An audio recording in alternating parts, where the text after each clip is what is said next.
Eu queria falar algumas coisas, queria conversar, queria pensar. Na verdade, eu vou só deixar saindo enquanto eu preparo um lanchinho pra mim, um vinho, um negócio assim. Tava refletindo esses dias, né? Refletindo esse tempo, as coisas. E, assim, eu tenho depressão, eu tinha, acho que eu ainda tenho, ainda sinto essa tristeza forte, essa coisa esquisita que é no peito, assim.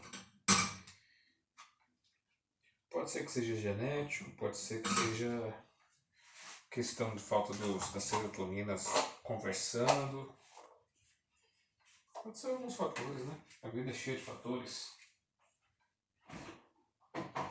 E as pessoas não conversam sobre isso porque tem aquele preconceito, aquele negócio que você tem que estar 100%, né? Tu tá doente, está com problema, isso aí é coisa de gente que tem que estar com a camisa de força, mas acho que já foi esse tempo, né, que o pessoal pensava assim. Ainda tem uma galera que pensa, mas já foi um tempo. E eu sei que assim, a linha entre a tristeza e a depressão ela é muito fininha, assim, é muito fácil de cruzar, né? Assim, para quem nunca entrou na depressão, tudo bem, mas para quem já esteve assim, um fiozinho, né, que você passa de um lado para o outro até de forma fácil. Agora, para quem nunca entrou, se você começar a se aprofundar muito, você corre o risco de um momento cair nisso e aí o bicho pega. Porque é uma coisa assim, meio que um desespero, meio que uma tristeza, uma angústia, uma ansiedade, uma mistura de coisas. E eu tive isso. Isso assim, já sempre foi meio mais triste, mais introspectivo. Lembro de várias coisas que me deixaram tristes, que me fizeram querer ficar no canto escuro, na fossa, né? E hoje passo com psicólogo, converso com psicólogo lá, tem um ano já. Melhorei muito do que eu sentia. Ajudou bastante, assim. E é uma coisa lenta, uma coisa devagar. Eu não sei se para alguma pessoa pode ser uma coisa um pouco mais rápida, um pouco mais veloz, mas para mim, pelo menos assim, é um processo devagar. Porque você vai, eu lembro que a primeira vez que eu fui, aquele conflito, aquela raiva, aquela coisa que você sente saindo de lá, e depois as outras sessões você continua tendo isso, só que isso vai diminuindo, e aí você começa a refletir, porque ele te faz, né? Refletir, ele te busca junto com você caminhar e tentar achar o ponto, e você volta, e de repente você volta mais um pouco, e você lembra de uma outra coisa, vai indo, vai indo, vai indo, e você vai criando um quebra-cabeça, né? Como ele fala. Ou ele usa alguma coisa que você colocou, que nem eu gostava, eu gosto de coisas organizadas certinhas, então eu visualizei inicialmente uma prateleira, depois visualizei um monte de coisa cheia de pano em cima, caixas e coisas assim dos meus sentimentos, meus pensamentos e tal. E venho trabalhando nisso, né? Venho lutando nessa tristeza e venho nessas reflexões, nessas coisas, fazendo esse tratamento uma vez por semana, tentando sair dessas tristezas, dessas coisas, né? E isso tem feito bem. Eu comparando com o que eu estava um ano atrás, com o que eu estou hoje, é realmente um avanço bacana, mas ainda mesmo assim eu ainda sinto aquela tristeza, aquela angústia. Tem dias que é mais pesado, tem dia que é menos. Talvez um pouco disso seja a culpa de ter esse lado mais artístico, esse lado, digamos assim, mais sensível para escrever, para pensar, para falar, para tocar essas coisas, né? Dizem que os artistas são os mais problemáticos. Mas eu tenho visto muitas pessoas assim. Até lá no café, rolou recentemente, no último café, uma das meninas que participam lá com a gente, ela falou sobre o problema dela de ansiedade, de bipolaridade e outras coisas assim. E foi importante porque muitas pessoas, com esse ato dela falar, de se apresentar, ela abriu o peito e mostrar, ó, eu tenho esse problema, começaram a falar também, eu também tenho um problema parecido, eu tenho alguma coisa assim. Isso é legal de falar. E eu acho que falta gente conversando, falando sobre isso assim, mais sinceramente, mais abertamente. É... E eu tenho isso, tenho essa tristeza, tenho essas coisas. Durante muito tempo eu gostava de ficar no meu canto, quietinho, isolado, refletindo. Sempre me achei meio destacado do pessoal. Lidar com as pessoas, de certa forma, é algo meio complicado. Porque as pessoas são complicadas, né? E... Deixa eu colocar o nome. E essa interação social, essa luta, essa batalha mental acaba te sugando assim de certa forma. E aí você não tem outras pessoas, às vezes não tem amparo, que nem o que eu reparo. Meus bisavós tinham uma mentalidade que os meus avós tinham outra, e aí os meus pais, e assim para o que a gente está hoje. Então assim, ou há uma evolução sim, né, das pessoas, e há ainda muito dessas amarras antigas. O problema de estar com as coisas antigas amarradas é isso, né? Você está sempre preso no passado. Achei uma coisinha, vou pegar outra. E essa prisão que a gente acaba criando em volta da gente, as coisas, de não falar, de não pensar, às vezes próprio de ser reprimido. Eu considero que muitas coisas que eu passei, que eu vivi, assim, que eu gostaria de fazer, de falar, de dizer, de estar sentindo, foram reprimidas. E por ignorância, por que a pessoa achava que era certo, por a pessoa ser assim, por o cara da história da pessoa também ter recebido esse tipo de repressão, então é uma cascata, né?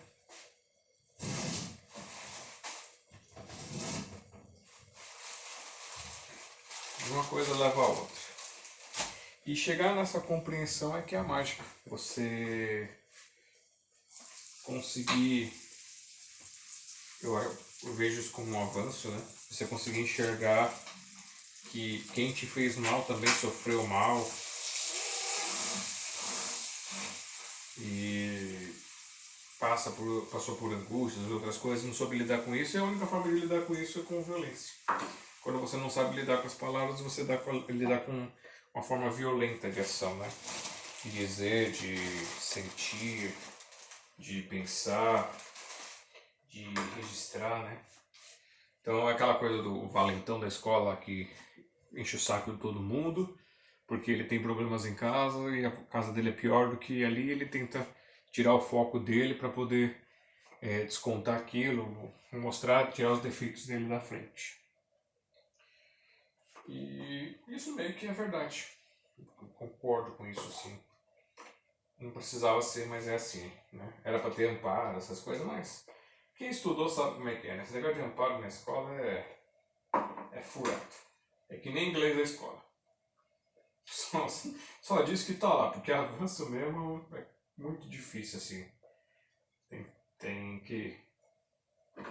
Não sai daquele beabá, né? Mas, falando assim, eu sei que eu vi no vídeo aí da endoscopia, eu relatando sobre a questão da endoscopia que eu fiz, como é que foi, e eu vi que houve pessoas que interagiram comigo e também interagiram entre si, falando coisas boas, coisas ruins, que passaram, não passaram, concordavam. Talvez eu tenha ajudado alguém a ir lá e fazer, ter coragem de fazer, desmistificar alguma coisa. Teve uma pessoa que falou que não sentiu nada de anestesia, então eu sou mole. Essa pessoa é legal. E eu acho importante trazer um pouco disso aqui também, falando um pouquinho da tristeza e da depressão. Tristeza é aquela coisa, né? Aquela falta, aquela ausência, aquele vazio, aquela coisa, aquela perda sem perder às vezes. E a depressão não, é quando você exponencia isso muito mais, assim. Para quem já perdeu alguém, seja de forma de relacionamento ou realmente a pessoa faleceu, é aquela tristeza que você sente forte, só que você acaba multiplicando aquilo e mantendo isso por muitos dias, às vezes por horas, e vai afundando e parece uma dor. E tem gente que eu sei que chega a sentir dores que, assim, como fossem reais, como se estivessem realmente rasgando. Eu tive uma crise dessa, assim, que eu entrei em parafuso, comecei a rir, chorar e ficar desesperado, uma coisa. Tive até que ser levado às pressas para um hospital. E lá me medicaram, né, fizeram as coisas para poder já começar a fazer o tratamento. Passei 6 meses tomando medicamento para isso. Depois de 6 meses, aí parei com isso. E hoje eu estou no tratamento só psicológico. Me abri para isso, demorei pra caramba pra procurar também. E foi importante. O meu gatilho, no caso, como eu trabalho por conta, essas coisas, foi aquela marolinha de 2009, né? Que acabou me atingindo, quebrando financeiramente. E falta de experiência, falta um monte de coisa assim que você acaba fazendo as cagadas, né? E aí você afunda financeiramente. E hoje a gente é movido basicamente a tudo por dinheiro, né? Você precisa de dinheiro para nascer, para morrer, para comer, para cagar, para tudo que você precisar. E isso acaba criando às vezes também uma neura, né? De você querer e não ter como fazer isso. E às vezes você põe coisas na frente e você se perde. Você se perde totalmente. Eu sei que porque eu me perdi, ainda me sinto perdido, ainda me sinto indo por aí. É um vazio, porque você às vezes não consegue conversar com as pessoas, porque você não quer que as pessoas carreguem essa tristeza para você e nem quer que as pessoas interpretem os causadores disso, porque hoje é o causador, amanhã não é, amanhã você vai entendendo aquilo, vai melhorando, e aí você vai vendo que você tem que ir perdoando isso. E perdoar é uma palavra bem complicada também de usar, de fazer acontecer. Então, assim, são degraus, são passos. E se você sente isso, está sentindo essa tristeza, essa melancolia, essa coisa de querer se isolar e querer se apagar, dá para sair disso. Dá para você sair desse ponto assim profundo. Só que você tem que se dispor a enfrentar isso. E é dolorido às vezes, é complicado, é uma chuva de emoções, de coisas. Nos primeiros dias que eu passei como psicólogo, por exemplo, eu ficava o dia inteiro mal, assim, improdutivo, sabe, aéreo, essas coisas. Hoje já lido bem melhor com isso e cada vez mais. E você precisa que outras pessoas também te ajudem, né? Você precisa ter alguém achar alguém que esteja próximo de você, que estenda a mão e possa estar contigo nessa primeira caminhada, te levar ao médico, te levar as coisas. Então, para quem é pai, para quem é mãe, para quem é tio, para quem é avô, para quem é avó, para quem é tutor, tutora, você viu que a pessoa está triste, está ali quieta, aquelas coisas, e não é só uma vez, tem várias vezes, não é só o jeitinho da pessoa, não é timidez, às vezes realmente é uma tristeza, uma coisa. Pode ser também questão hormonal, genética, essas coisas, como pode ser uma coisa de dentro. Então vale a pena é, conversar com carinho com essa pessoa, levar ela até um especialista, ver essas coisas. Não adianta ficar falando, não, que você tem que pensar em Deus, que você tem que rezar, que não sei o quê. Não, porque quando você está com essa tristeza de verdade, você não consegue raciocinar, você não consegue achar esse prazer que algumas pessoas têm, essa paz, essa alegria de estar com Deus, com uma entidade, essas coisas. Você vê que tem muitos religiosos mesmo que passaram por depressão, têm depressão, estão em depressão, e há muitas pessoas assim. Então acho que está na hora de abrir um pouco a cabeça e procurar. Assim, quer ter a tua fé, quer Deus, quer Alá, Jeová, seja qual for, beleza. O nome que você der, tudo bem, vá atrás. Mas leve em paralelo também a medicina. Porque se o homem for capaz de ser inteligente, baseando-se nessa ideia de inteligência, né? De uma coisa divina, então se o homem foi capaz de ser inteligente e aprendeu a ser inteligente é porque ele recebeu um dom divino. E até diz mesmo nas escrituras, essas coisas, que o homem foi criado à sua imagem e perfeição, a imagem e perfeição de Deus. Então Deus deu a ele a capacidade de criar, de aprender, de melhorar essas coisas.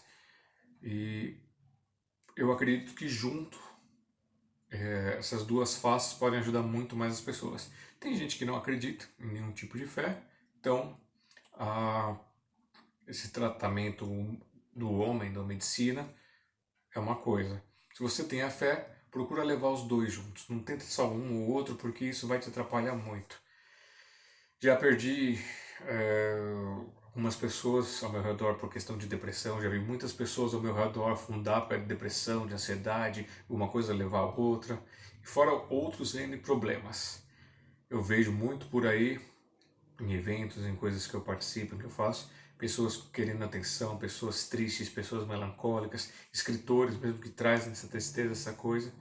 Então, se você escreve, se você compõe, se você canta, essas coisas, procure transcrever isso no papel para poder esvaziar, gravar um áudio, escrever uma poesia, um blog, um texto, seja direto, seja indireto, seja metafórico, para poder extravasar isso e procure uma ajuda também.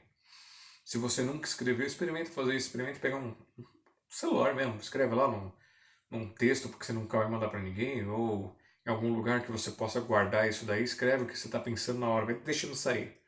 Isso vai te dar um alívio assim e você vai começar a ter um pouco mais de clareza. É o que eu posso compartilhar com vocês hoje. E dependendo do feedback, como tiver pessoas, se tiver mais pessoas, estamos juntos. Eu sei como é que é isso. É uma luta contínua e dá para melhorar. Não deixa que a bebida te leve para nenhum lugar, que as drogas te afundem. Não pense que você é mais forte que isso, que você para a hora que você quiser, porque você não para. Se você, isso é um vício, e vícios não são simples assim, né? Tipo, você precisa de apoio, de força, de um trabalho legal. E se você não está em vício nenhum, se você faz alguma coisa contra o seu próprio corpo, você só está se machucando mais ainda. Além de se machucar aqui e aqui, você está se machucando fisicamente. Então não faça isso. Dá para ter luz. Não, se você está querendo um suicídio, se matar ou fazer alguma coisa pior, fazer um mal para alguém, essas coisas, te aconselho, pensa 2, 3 vezes nisso. Tenta achar alguma coisa que te traga luz. Que a gente chega num ponto de falta de prazer. A gente chega naquele ponto da morte, mas não uma morte física, uma morte mental, que a gente vai se matando, vai se deteriorando um pouquinho cada vez mais. E isso em geral é culpa, não é culpa, né? Na verdade é algo que a gente aprende, é uma reação nossa de tentar resolver uma coisa. Então, uma sensação de culpa, a palavra culpa é muito pesada. Nós temos que procurar alguma coisa. E eu tenho tentado achar, e isso acaba batendo de frente comigo mesmo, então sobe, desce, e aí tem estresse, tem outras coisas que vai juntando. Então é uma batalha bem complicada. Escreve aí alguma coisa, põe um depoimento, põe o que pensa, põe o que acha, e aí dependendo eu gravo um outro vídeo, a gente tenta conversar um pouquinho, fala um pouco mais, pode perguntar alguma coisa mais profunda, se você quer entender sobre a depressão, essas coisas, dá para te passar um quadro melhor, dá para mostrar isso. E, como disse, pais, mães, avós, tutores, quem for, a pessoa está triste, está com depressão, não deixa para amanhã, não empurra para depois, procura levar realmente para uma ajuda especializada, para que depois você não se arrependa, não venha chorar porque a pessoa piorou, decaiu ou até mesmo morreu. Um abraço a todos, um grande abraço fraternal, luz, paz, ótimos dias, vamos na luta.